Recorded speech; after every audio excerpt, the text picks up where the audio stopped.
As part of the Finding Lost Norton Park Digging Deeper for All project, funded by the National Lottery Heritage Fund and led by the Friends of Graves Park, volunteers, including school groups and local community groups, have been undertaking a series of archaeological woodland survey over the winter months in order to identify how the woodlands of Graves Park have evolved and been used over time. Almost all of the woodland in Graves Park is recognised as ancient woodland. These are woodlands that have persisted since at least 1600 in England, Wales and Northern Ireland, in Scotland 1750. But it's not the trees themselves that necessarily tell us that these woodlands are ancient. The trees in Graves Park, for example, are no older necessarily than 250 to maybe 300 years in places.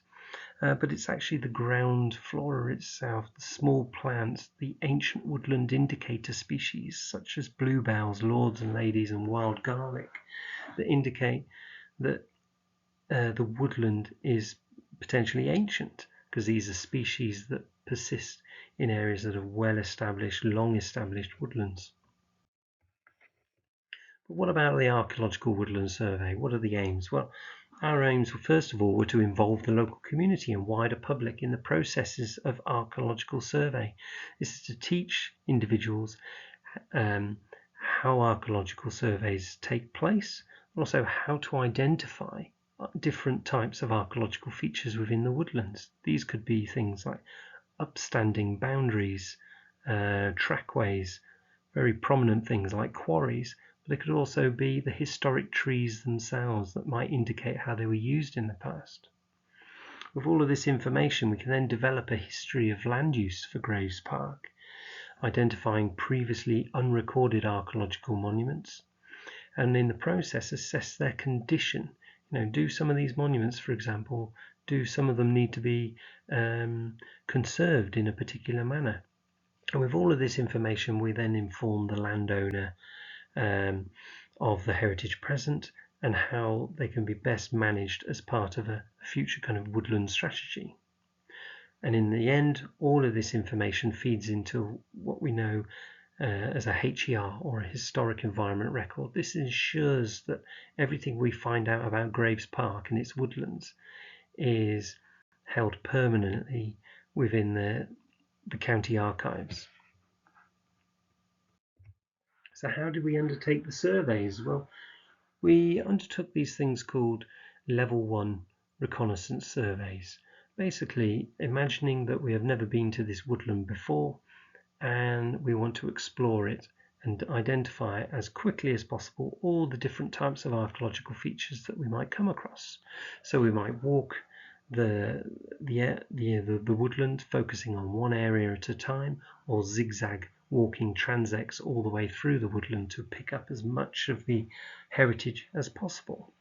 And for recording this heritage, we would use these recording sheets, as you can see here on the right hand side. Some of the information that these sheets contain include a simple tick box exercise where we assess the feature type. So is it a structure, a platform, a quarry, a trackway, a boundary, a historic or veteran tree, or something else? Perhaps it's a bridge.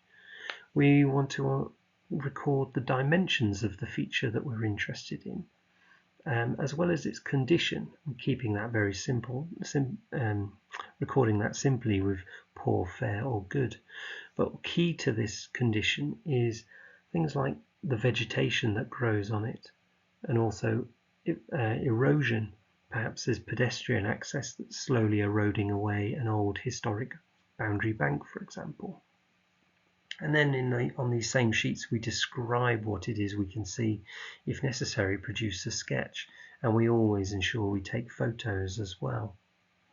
And the location of every archaeological feature that we come across is recorded using a handheld GPS, so we can accurately map the location of the feature. And over the course of 11 day sessions in the park, volunteers recorded 86 heritage features in the park. Features that, as I mentioned things like boundaries, platforms, trackways, but also the site of historic ponds, drainage ditches, features known as charcoal burning platforms, water management features such as cascades or little waterfalls, all sorts of things really. All sorts of information that tells us how the woodland has been used and evolved over time.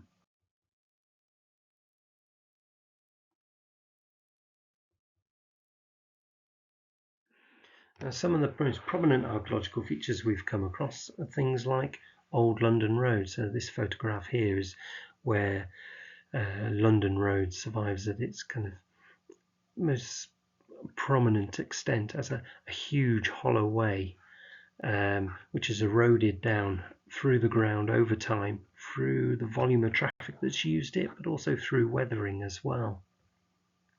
Other features have included charcoal burning platforms.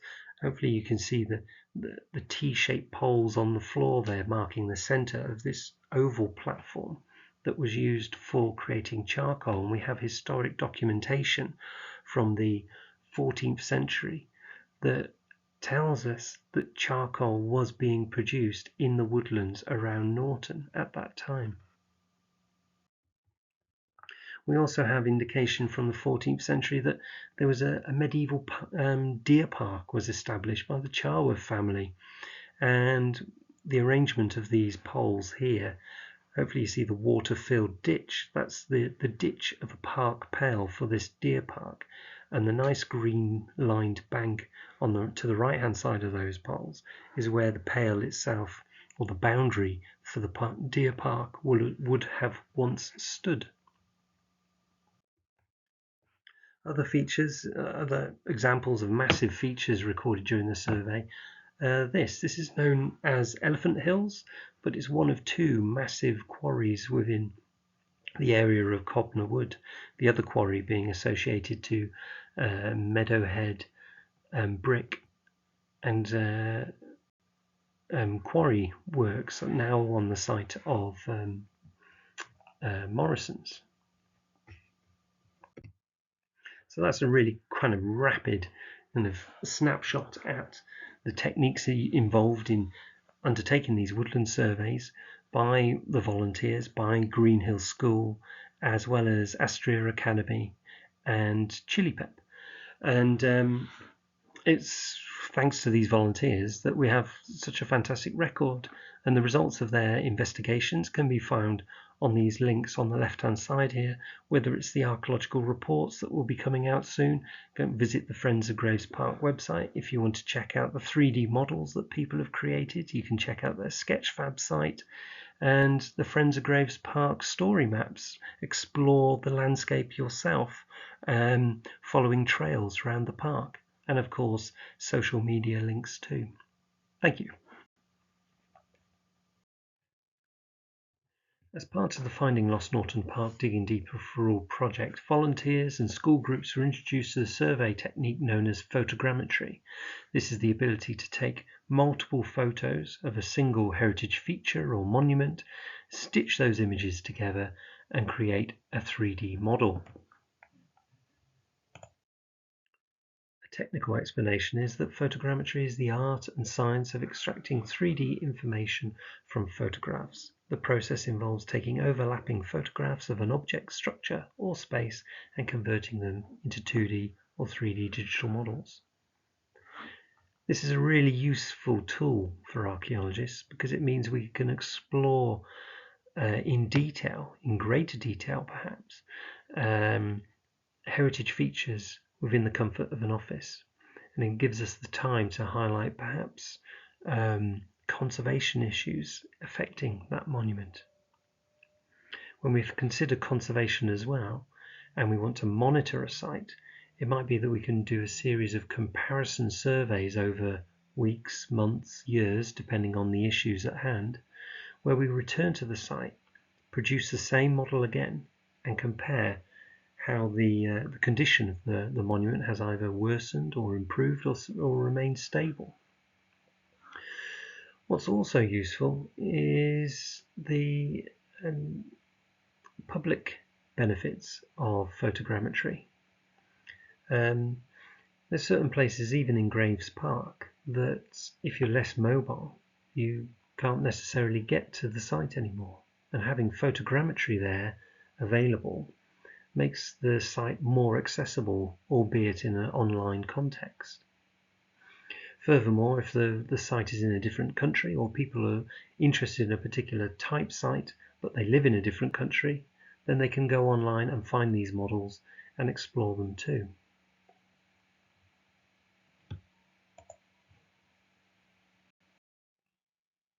Using mobile phones and cameras, volunteers took up to 50 photographs of heritage features, and this is the essential bit, ensuring that each photograph overlapped by at least 60%.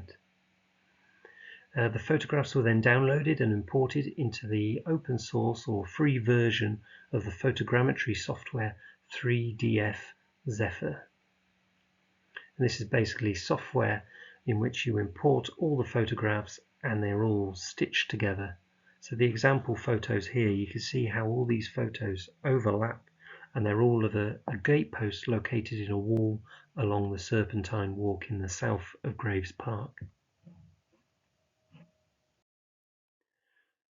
Following a simple process in 3DF Zephyr, the photos were stitched together to create a model, and there's 4 phases to these 3D models being produced.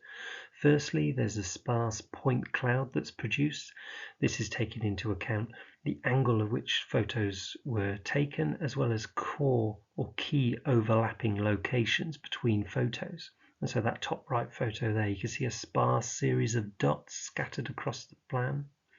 The next phase is a dense point cloud, and this is where multiple overlapping points between photos are identified, and you can see it already starting to develop an image in that middle photo on the right.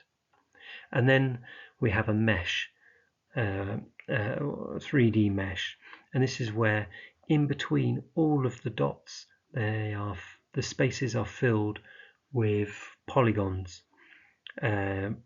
which include the texture of the photo. So as you can see there, we've got a rough and ready outline of the wall, the model that we're interested in.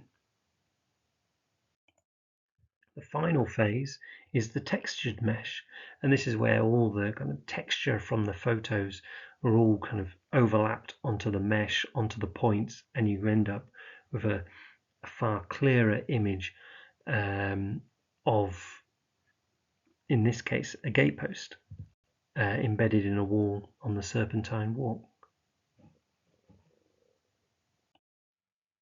Here we have an example of a finished article of a photogrammetric model, in this case a historic bridge that provided access between Cobner Wood and Cobner Field.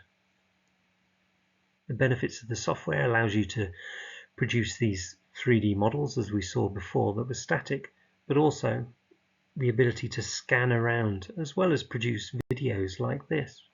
And you can zoom in, zoom out, and investigate all the detail of the heritage asset.